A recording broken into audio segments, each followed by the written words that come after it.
The Revolutionary War Final Project by Emma Gibson. Introduction. The American Revolution was a pivotal point in American history. The Americans were at war, demanding freedom from Britain. The war was between the colonies of America and Great Britain, and it lasted for 8 long years. It was a time of widespread patriotism and newfound freedom. It was also a time of hardship. Soldiers faced harsh conditions, diseases, and losses. Civilians at home worked tirelessly to provide for the family and themselves in the absence of men. Although the Americans faced losses and many setbacks, the people of America collectively united for their country, for their freedom. They fought for what was important to them and eventually gained their independence. How and why the war started. Growing tensions with Britain, the Acts. Great Britain had enacted the Stamp, Sugar, and Townshend Acts upon the colonies before the war. They placed unnecessary taxes on goods being imported into the colonies. These acts were meant to make the Americans contribute a payment for Britain's debt after the French and Indian War. The Americans did not think that they should be obligated to aid Britain in any way. Growing tensions with Britain, the Boston Tea Party, and Intolerable Acts. After a series of acts like the Tea Act, Americans decided that they were being taxed unfairly without them having a say in it. They began to identify this as taxation without representation. To make a political statement, Massachusetts dumped 92,000 pounds of tea into Boston Harbor. This was a pivotal moment leading up to the Revolution. This is just a timeline of the war. Continental Congress. The First Continental Congress in 1774 met in response to the Intolerable Acts. All 12 colonies agreed to boycott British goods and form militias. The Second Continental Congress met multiple times throughout 1775 to 1781. They first met after the battles of Lexington and Concord. They created the Continental Army and appointed George Washington to lead them. They also sent the Olive Branch Petition to Britain, declared independence in 1776, and drafted the Articles of Confederation. People at home. Everyone was working during the war. From children to women, everyone took up new roles and new responsibilities. Mothers faced having to take care of businesses and working land, along with raising children, heading the household, and other domestic responsibilities.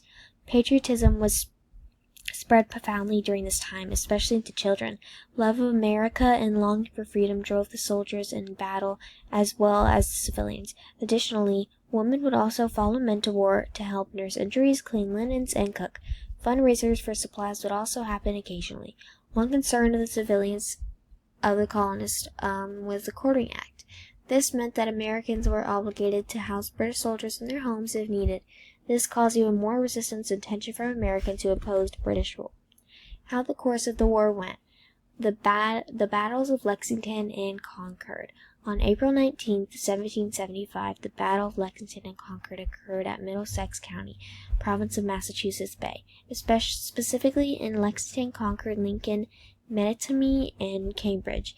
The battle occurred when the British tried to seize colonists' ammunition and weapons, but the Americans resisted. The battle was won by militiamen, minutemen, and colonists.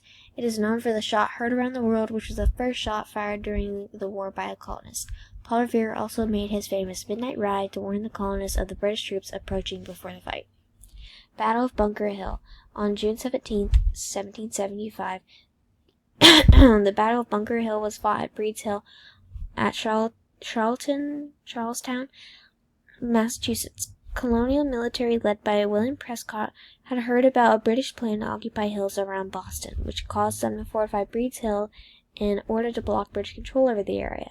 The British had discovered this plan and launched an attack. The British eventually seized Breed's Hill after 3 assaults. They suffered heavy losses. Although a loss, the Americans viewed it as a sign of willingness and determination shown by the courageous colonial army. Common Sense by Thomas Paine was written around this time. Political philosopher and writer Thomas Paine published the political pamphlet Common Sense on January 10, 1776. The purpose of this pamphlet was to convince the colonists to persist in their support to be independent from Britain and to challenge the legitimacy of monarchy and hereditary rule. This influential pamphlet helped to persuade the public in support for the Revolution, and it encouraged major figures of the Revolution like George Washington and John Adams to fight for freedom as well. How the course of the war went. Declaration of Independence. On July 4th, 1776, in the Independence Hall at Philadelphia in Pennsylvania, the Declaration was adopted. It was written by Thomas Jefferson, John Adams, Benjamin Franklin, Roger Sherman, and Robert R. Livingston. It stated that all men are created equal. It formally declared the colony's separation from Great Britain. It justified America's independence, and it asserted that everyone is entitled to natural rights like life, liberty, liberty, and the pursuit of happiness. Battle of Long Island. On August 27, 1776, in Brooklyn, New York, the British General William Howe tried to capture New York City to try and halt the Americans' rebellion after the Declaration of Independence. George Washington, while outnumbered 20,000 soldiers to 10,000, barely trained troops, was surprised by a British flanking maneuver in the dead of night. Surprised, the Americans suffered and fled across East River, giving the win to the British. Crossing the Delaware in the Battle of Trenton.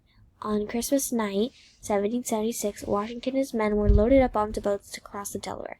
There were large chunks of ice floating throughout the river, as well as harsh snow, unforgiving temperatures, and wind and sleet. 2,500 Continental soldiers, artillery, and horses were ferried across. On December 26, 1776, the morning of successfully crossing the Delaware, Washington led his men to attack unassuming Hessians at Trenton. The colonists captured around 900 Hessians and stocked up on the Hessian inventory. The victory and successful crossing encouraged the troops to re-enlist to fight for their country still, with boosted morale. The Battle of Saratoga. On September 19, 1777, at Saratoga, New York, British General John Burgoyne attempted to cut off New England from the rest of the colonies. He required backup from other generals who never arrived. American forces under General Gates and Benedict Arnold fought Burgoyne, seizing many of his supplies and taking many men. Although the British technically won due to the Americans being outnumbered, Burgoyne lost too many supplies and soldiers. On October 7th, the British attacked the Americans, but they lost. This time, they were outnumbered greatly. Surrounded, Burgoyne surrendered 5,800 troops to General Gates. Valley Forge. During December 1777 to June 1778, the Continental Army regrouped at Valley Forge Winter Encampment.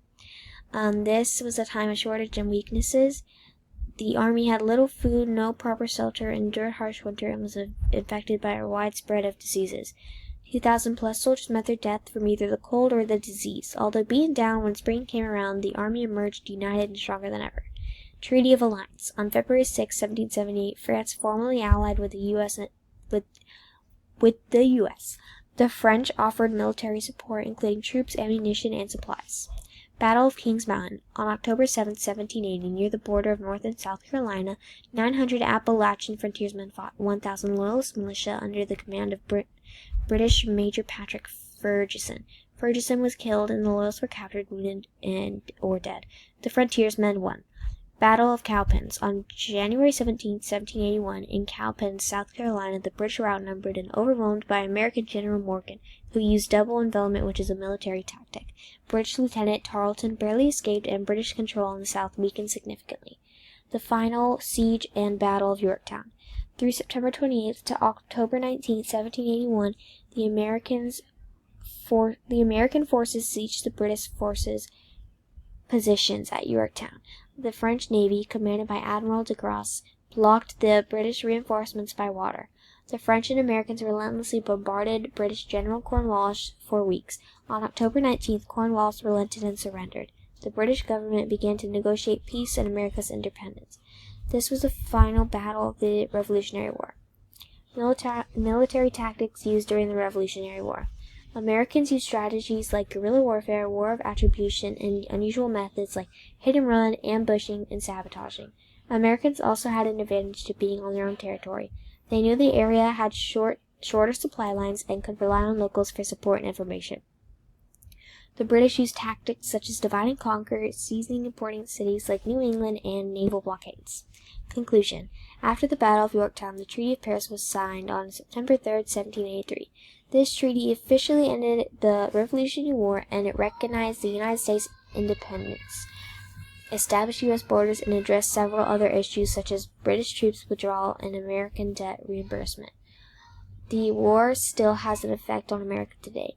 Women's rights were inspired by the line, "All men are created equal," and it was used later on for civil rights, women's suffrage, and abolition. Women also proved themselves able to do men's work when they filled the men's void during the Revolutionary War.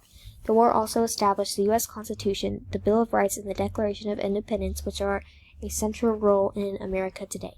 Liberty, freedom, and self-governance are key values of the Americans which were inspired by the war. The DAR is an organization still active today that was founded in 1890. This is a non-profit organization for women with heritage, to someone who fought for or supported the revolution. Members participate in community service, educate and promote U.S. history, support veterans, and preserve historical sites. These are my citations, and the ones at the bottoms are primary sources from Module 3, and they're from the textbook, a video, and a website. Thank you.